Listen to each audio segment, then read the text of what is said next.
Splendor और Pulsar समेत 10 देसी बाइक विदेश में बढ़ा रही भारत का मान। बुलेट ने भी यूरोप में जमाया सिक्का, बढ़ेगी तकरार। चीन से अफ्रीका में लिया भारत ने बदला। ड्रैगन के बाइक बाजार पर वार, शानदार क्वालिटी और सस्ते दाम से छीन लिया व्यापार। अफ्रीका के गरीबों को बेवकूफ बना रहा था चीन, सस्ती बाइक के नाम पर बेच रहा था मिट्टी। अब चीन को पीछे छोड़ेगी भारत की कार। 2005 में चीनी बाइक कंपनियों ने भारतीय बाजार में घुसने की कोशिश की और भारतीय कंपनियों के मुकाबले 30% कम दामों पर बाइकें लॉन्च कर दी। सीमा पर हमेशा भारत के लिए खतरा बने चीन की यह नई चाल थी। वो भारत से हर तरह का बिजनेस छीन लेना चाहता था, लेकिन उसके साथ यहां पर भारतीय कंपनियों ने खेल कर दिया और प्रधानमंत्री मोदी के मेक इन इंडिया के नारे को सही में साकार कर दिया। पहले भारतीय बाइक कंपनियों ने भारत में चीनी कंपनियों को बाहर भगाया, फिर एक ऐसी चाल चली जिससे ड्रैगन समझ ही नहीं पाया। अब कार मार्केट से भी चीन का होगा सफाया। भारतीय कंपनियों ने अफ्रीका के बाजार में एंट्री मारी, जहां पहले से चीनी कंपनियों का दबदबा था। वो 2 कौड़ी के 2 पहिया वाहन अफ्रीका के गरीब लोगों को बेच रहा था, उन्हें लूट रहा था। चीन के अलावा यहाँ के बाजार में जापान की बाइकें भी थीं। उनकी बाइकें मजबूत होती थी, लेकिन महंगी बहुत थीं, तो गरीब लोग चीनी बाइक खरीदते थे जो 4 साल भी नहीं टिक पाती थी। फिर भारत की बजाज और टीवीएस कंपनी ने अफ्रीका में अपनी बाइकें बेचना शुरू किया। चीन की बाइकें सस्ती थी लेकिन टिकाऊ नहीं थी। जापानी बाइकें टिकाऊ लेकिन बहुत महंगी थी।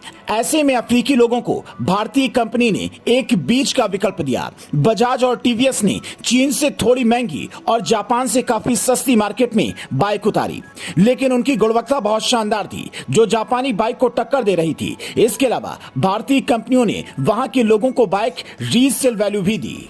चीनी कंपनी अपने यहां से पार्ट्स भेजती थी और अफ्रीका के मिस्त्री वहां असेंबल करते थे, लेकिन बजाज ने अपने प्लांट अफ्रीका में लगा दिए। देखते ही देखते भारतीय कंपनियों ने अफ्रीकी बाजार में अपना दबदबा बना लिया और चीनी कंपनियां बोरिया बिस्तर बांधने पर मजबूर हो गई।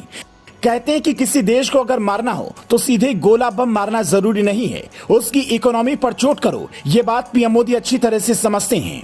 एस जयशंकर 2009 से 2013 तक चीन से राजदूत रहे, उन्हें पता है कि कब क्या करना है। आज की डेट में अफ्रीकी बाजारों में सिर्फ बजाज और टीवीएस ही बचा है। बजाज की बॉक्सर बाइक तो आप जानते ही होंगे। अफ्रीका के बाजार में अकेले इस बाइक की हिस्सेदारी 40% से ज्यादा है। 2 पहिया वाहन के बाजार में जहां भारत ने चीन को पछाड़ा है, वहीं अब 2 पहिया वाहन के बाजार के जरिए भी चीन पर चोट करने की तैयारी है। भारत दुनिया का तीसरा सबसे बड़ा ऑटो बाजार वाला देश बन गया है। भारत ऑटो सेक्टर में जापान को पीछे छोड़कर दुनिया का तीसरा सबसे बड़ा देश बन चुका है। भारत की ऑटोमोबाइल इंडस्ट्री ने साल 2022 में 42.5 लाख नए वाहन बेचे। निक्केई एशिया ने कुछ दिन पहले एक रिपोर्ट में यह जानकारी दी। भारत से आगे अब चीन और अमेरिका ही बचे हैं। साल 2021 में चीन ने 26.27 मिलियन वाहनों की बिक्री के साथ वैश्विक ऑटो बाजार में टॉप पर रहा, जबकि अमेरिका 15.4 मिलियन वाहनों के साथ दूसरे स्थान पर रहा। चीन भारत को सीमा पर परेशान करने में लगा है। इधर पीएम मोदी का प्लान तैयार है, चीन से उसका बाजार छीन लो और ड्रैगन की रीढ़ तोड़ दो। आज की डेट में बजाज 70 से ज्यादा देशों में अपनी बाइक बेच रहा है।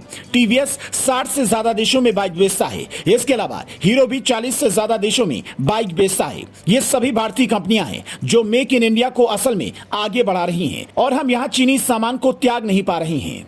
Bureau report, leading Bharat TV.